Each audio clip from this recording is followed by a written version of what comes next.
Hello, I'm Brandy from the Stampin' Up! Home Office, here to show off our Let the Good Times Roll products. This is a stamp set and a coordinating Thinlit set that you can use to create awesome pop-up roller coaster cards.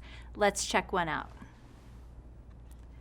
Here's the front of my card, and then, woo, there we go. There's my little roller coaster pop-up. See that? How cool is that? I love it. I'm so excited to show you how this works. First, let's start with the stamp set. This is a 14-piece photopolymer set, and it will stamp a 2D roller coaster, plus it comes with all of these pieces like bushes, clouds, even a food cart to help you create a scene just with stamps. And don't forget about the fabulous coordinating greetings. Both this font style and the fun phrases go really well with the imagery. Then we have the Thinlit set. The set is called Thrill Ride Pop-Up Thinlit Dies, and it has 11 pieces. 9 of the pieces are framelits. They're designed to frame and cut out your stamped images. So you've got your sun, your cloud, your bushes, here's your little roller coaster cars, and your food cart. So any of these stamped images, you'll be able to cut those out easily and cleanly with your framelits and your Big Shot. Next, you get this little piece. This is another option on flags you can cut out. Here's how they look on the card. See those cute little flags? And then our last piece is the star of the show, and this is the roller coaster. It's different from the stamped roller coaster. This one is how you would make a 2-dimensional roller coaster, and this is how you would make a 3-dimensional pop-up roller coaster. So let's try making that 3D coaster. I started with a half sheet of Bermuda Bay.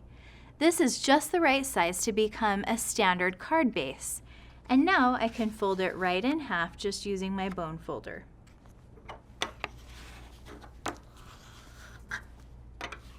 Next, I've got the same thing with a piece of Whisper White. This one is going to become my inside piece, and I want to have it smaller by about 1/4 of an inch all the way around my project, like this. So I'll grab my paper trimmer,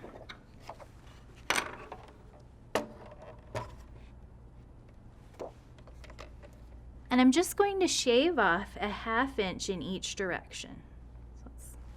So right here. And then this way too. Now instead of folding that piece just yet, my first tip is to just mark where your fold will be. So I want to go right here, use my scoring tool, and I'm just going to make it so I'm marking just a little on the top and way down here at the bottom. So now I've got just a couple of little marks on the sides. Now we're ready to use the roller coaster die.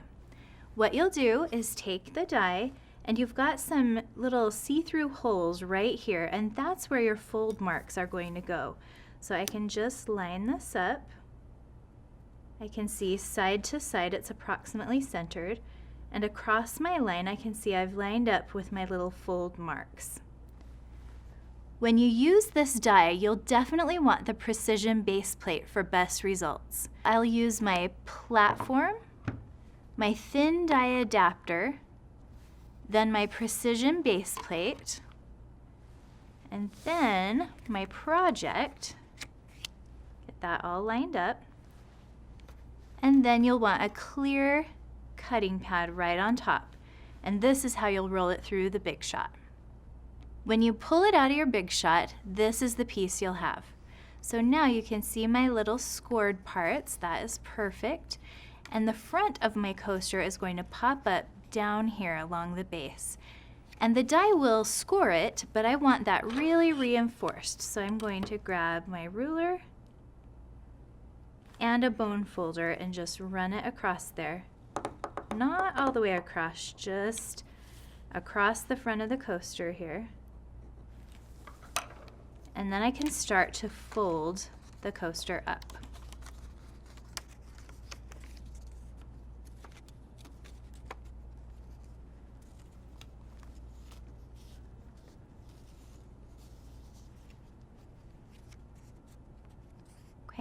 This is looking great. The next thing you'll want to do is go to the tracks. This and this are the tracks, and it's already scored all the way across so that it can go up and forward again. You can reinforce it again with your bone folder if you'd like. Just come across this dotted line, and that's where you want it to fold upward.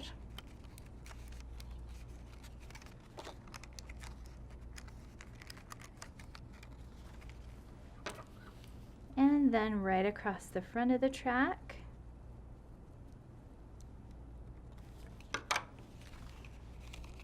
And go down right there.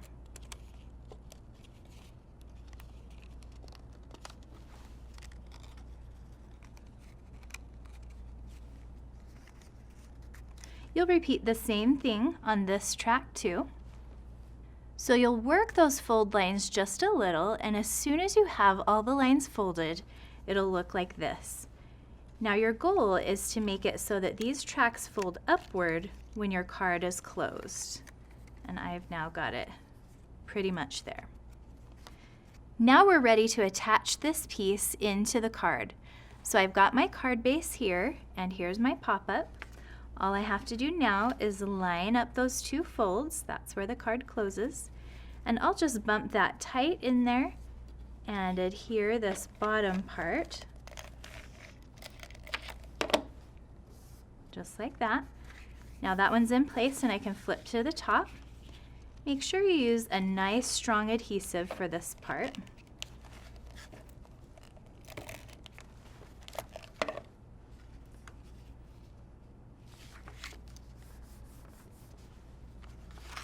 And there we go. On my finished sample, I had this silver layer on the front of my roller coaster. So I wanted to show you how to complete that. In order to do that, all I did is cut out another roller coaster with the Thinlit and trim out the front pieces and adhere them just right onto the front of my roller coaster. You can either use fine tip glue or Tombow adhesive to attach that. And that's your basic pop-up. The rest of this you can just embellish to your heart's content. Isn't it so fun how simple it can be to make a pop-up card? With amazing tools like this, we're making it simple to delight your friends and family with interactive cards. The best part is that roller coasters can appeal to everyone from kids to grown-ups, girls and boys. So don't delay, get your Let the Good Times Roll stamp set and Thrill Ride pop-up Thinlit dies today. All you have to do is contact your demonstrator or visit our store at stampinup.com. Happy stamping!